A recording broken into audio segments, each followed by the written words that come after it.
Bonsoir à toutes, bonsoir à tous. Dans la capsule de ce soir, nous allons aborder la respiration cellulaire. La respiration cellulaire est un phénomène métabolique très important pour la cellule pour produire assez d'énergie pour ses activités spécifiques.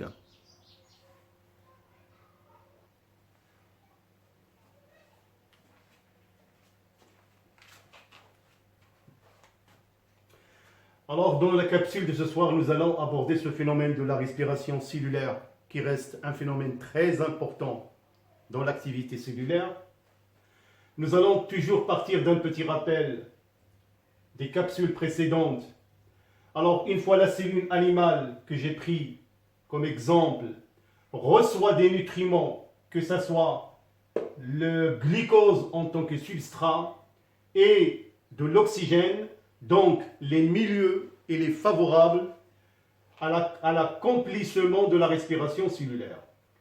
Nous avons vu que la respiration cellulaire commence par un phénomène commun à la fermentation, à savoir la glycolyse. La glycolyse qui a lieu dans le hyaloplasme en absence d'oxygène. Par ce processus, une mole de glucose se transforme en 2 acides pyruviques avec la formation de 2 ATP et 2 molécules transporteurs du genre NADH+. Nous avons déjà vu dans les capsules précédentes quand le milieu présente un certain déficit en oxygène ou la cellule elle-même, comme les bactéries, emprunte une autre voie de catabolisme qu'on appelle la fermentation. Alors dans ce cas-là, l'acide pyruvique se dégrade au niveau du hyaloplasme, soit en acide lactique pour la fermentation lactique ou en éthanol pour la fermentation alcoolique.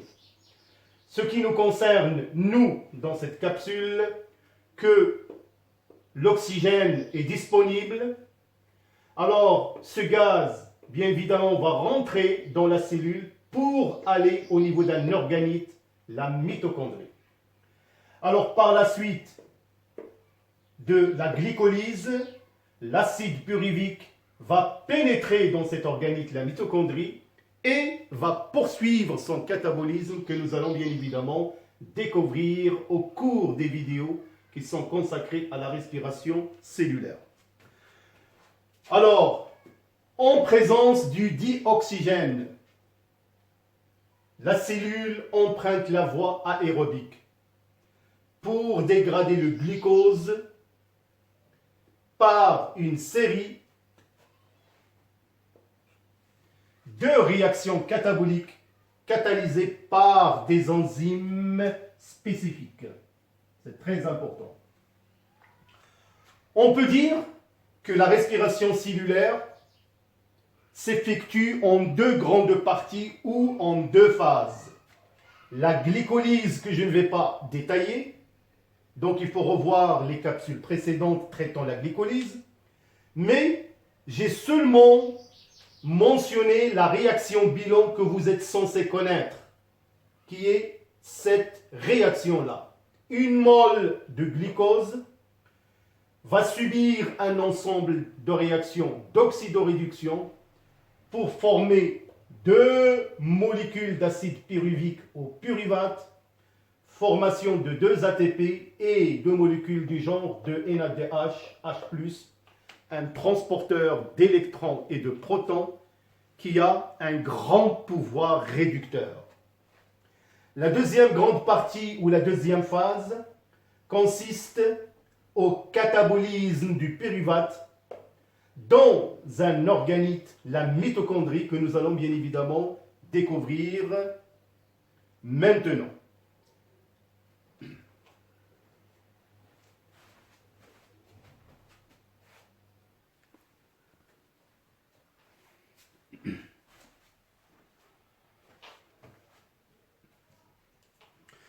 Alors donc, pour la respiration cellulaire, nous allons donner une petite définition.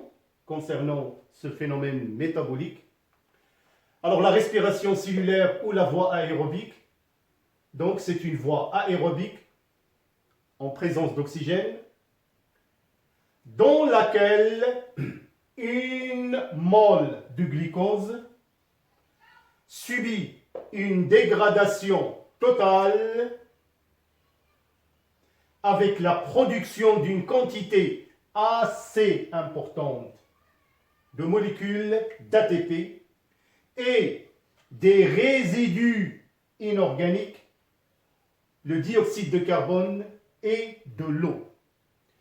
Alors, je peux déjà vous donner la réaction bilan que nous allons bien évidemment démontrer tout au long de ces capsules. Alors, on a dit 1 mole de glucose plus 6 moles d'oxygène. On va obtenir 6 moles de dioxyde de carbone, 6 moles de l'eau et 38 molécules d'ATP par mole de glucose. Alors, comme je l'ai annoncé au début de la vidéo, que le phénomène de la respiration cellulaire se constitue de 2 grandes phases, la glycolyse et bien évidemment l'intervention de cet organique, la mitochondrie, que nous allons voir dans un deuxième temps. Alors donc, je vais interpréter la première partie que nous avons déjà abordée, la glycolyse.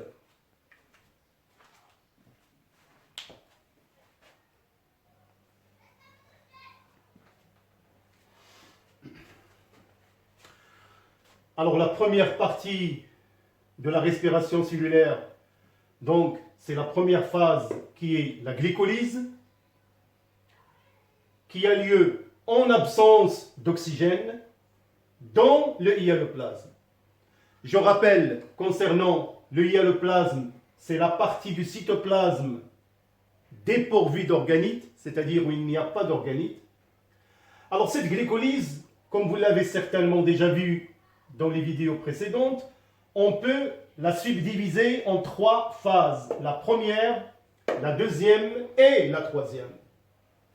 Alors bien évidemment, on part d'une mole de glucose et pendant cette phase, on assiste à une transformation du glucose en fructose ainsi diphosphate.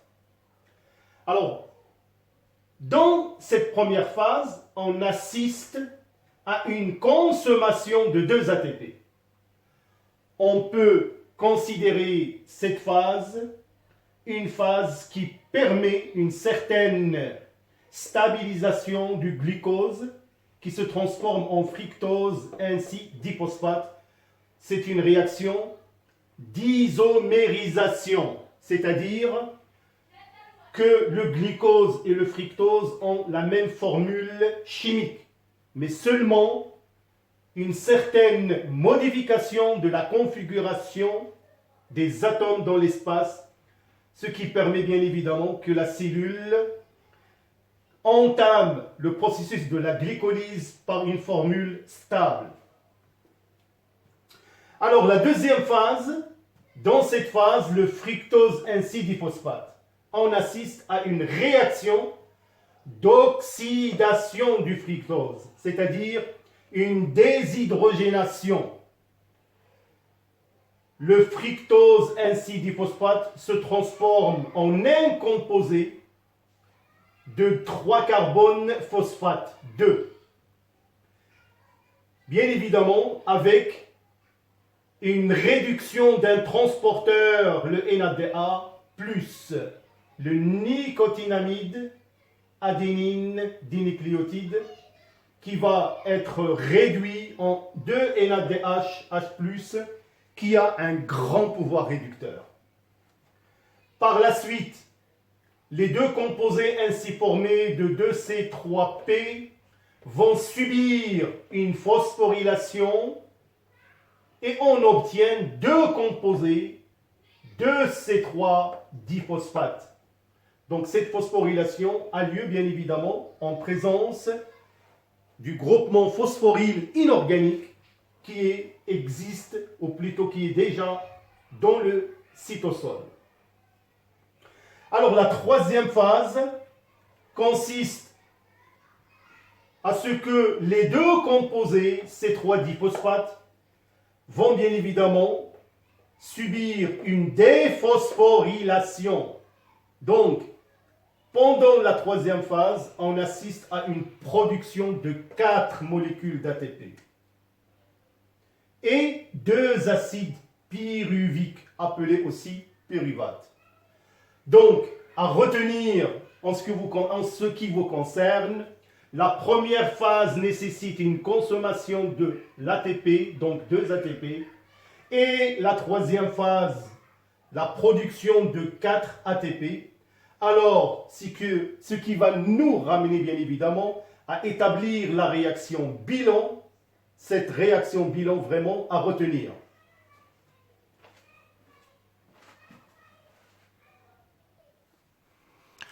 Alors pour la réaction bilan, on peut l'écrire comme vous pouvez le voir à gauche, ou bien on peut l'écrire tout simplement avec une réaction simple, c'est-à-dire avec les réactifs et les produits obtenus. Donc vous pouvez le voir, donc ce sont vraiment des réactions à retenir. Alors le résultat de cette réaction bilan, comme vous pouvez le remarquer, donc on produit 2 ATP. Alors l'ATP, c'est l'adénosine triphosphate, 2 molécules de NADH, H+, un transporteur de protons et d'électrons. Le NADH, H+, c'est le nicotinamide adénine dinucléotide réduit. Et bien évidemment, 2 acides pyruviques ou pyruvates.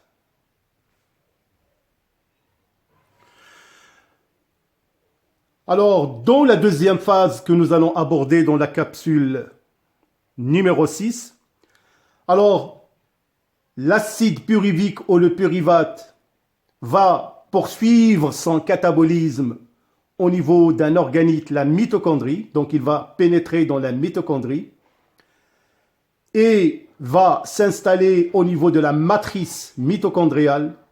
À ce niveau, va subir tout un ensemble de réactions cataboliques que nous allons découvrir.